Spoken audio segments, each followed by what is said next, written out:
നമസ്തേ. നമ്മുടെ മനസ്സ് ഒരു യാചകന്റെ മനസ്സാവണം. യാചകൻ എന്ത് കേട്ടാലും സഹിച്ച് നിൽക്കും. ആരെന്ത് പറഞ്ഞാലും സഹിച്ച് ഒരു പ്രതികരണവുമില്ലാതെ നിൽക്കും. അതാണ് യാചകൻ. യാചകൻ എന്ന ഭാവമാണ് നമുക്കിപ്പോൾ ആവശ്യം. മറ്റുള്ളവർ പറയുന്ന പരദൂഷണം കേട്ട് നമ്മൾ വിവേകം നഷ്ടപ്പെട്ട് ബഹളം വെച്ചാൽ നമ്മുടെ ശാന്തിയാണ് നഷ്ടമാകുന്നത്.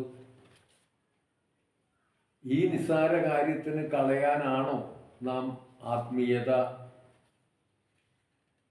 അനുഭവിച്ചത്?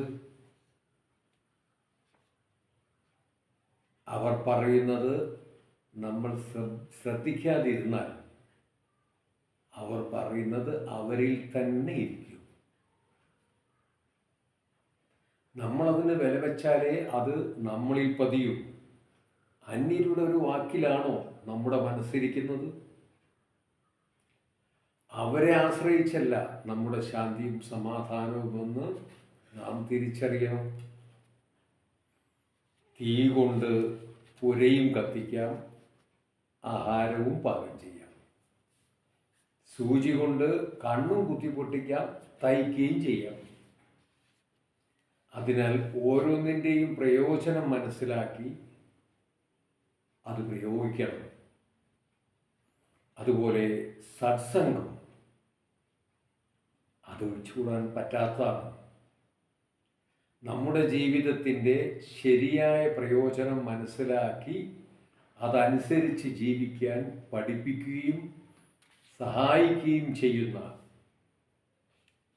ജീവിതത്തിൽ എക്കാലവും നിലനിൽക്കുന്ന സമ്പത്താണ്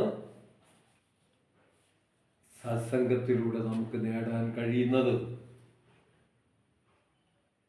ജീവിതത്തിൻ്റെ ലക്ഷ്യം എന്തെന്ന് മനസ്സിലാക്കി അതിന് സാക്ഷാത്കരിക്കുന്നതിന് വേണ്ടി ശരിയായ മാർഗത്തിൽ പ്രവർത്തിക്കുന്നവർക്ക് ജീവിതം ആനന്ദപൂർണമായിരിക്കും.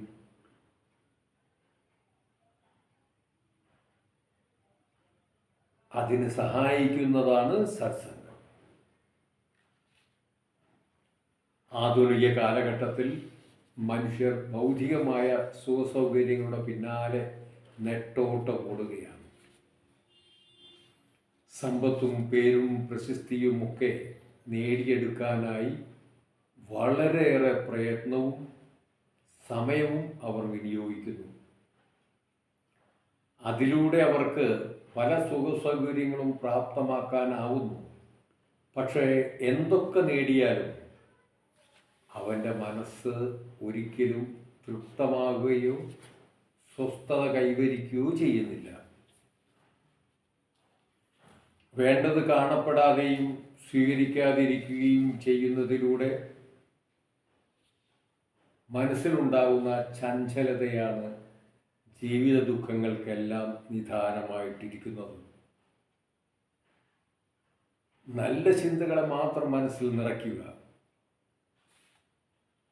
ദിവസവും സൂര്യൻ അസ്തമിക്കുമ്പോൾ സ്വന്തം ആയുസ്സിൻ്റെ ഒരു ഭാഗം കൂടി എടുത്തുകൊണ്ടാണ് പോകുന്നതെന്ന ജീവിത യാഥാർത്ഥ്യം അറിയുന്നവർ എത്ര പേരുണ്ട്?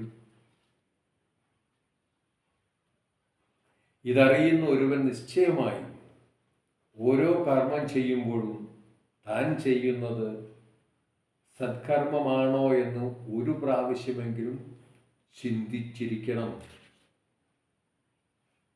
അതറിയാത്തവൻ ഓരോ ദുഷ്കർമ്മങ്ങൾ ചെയ്ത് അവയുടെ ബുദ്ധിമുട്ട് ഓരോ ജന്മത്തിലൂടെ അനുഭവിച്ച് തീർക്കേണ്ടതായിട്ട് വരും. ഈ ലോകത്തിൽ ആരോഗ്യത്തോടെ ജീവിക്കണമെങ്കിൽ ആ ജീവൻ്റെ നിലനിൽപ്പിന് ആഹാരം ആവശ്യമാണ്. അതുപോലെ ജീവിക്കുവാനായി ജ്ഞാനവും അത്യന്താപേക്ഷിതമാണ്.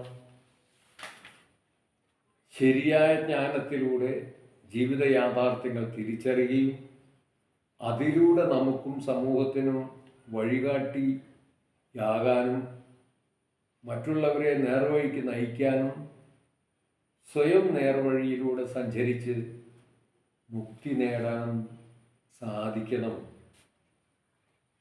കള്ളന്മാർക്കോ കൊള്ളക്കാർക്കോ കവർച്ച ചെയ്യാൻ സാധിക്കാത്ത, മിത്രങ്ങളോ ബന്ധുക്കളോ അവകാശം ചോദിക്കാത്ത, സൂക്ഷിക്കാൻ പ്രയാസമില്ലാത്ത, എത്ര നൽകിയാലും വർദ്ധിച്ചു കൊണ്ടിരിക്കുന്ന, എത്ര സ്വീകരിച്ചാലും തൃപ്തി വരാത്ത, വറ്റിപ്പോകാത്ത ജ്ഞാനമെന്ന ധനം മാത്രമാണ് ജീവിതാന്ത്യം വരെ നമ്മുടെ കൂടെ ഉണ്ടായിരിക്കുക. അങ്ങനെയല്ലേ എന്ന് വെറുതെ ഒന്ന്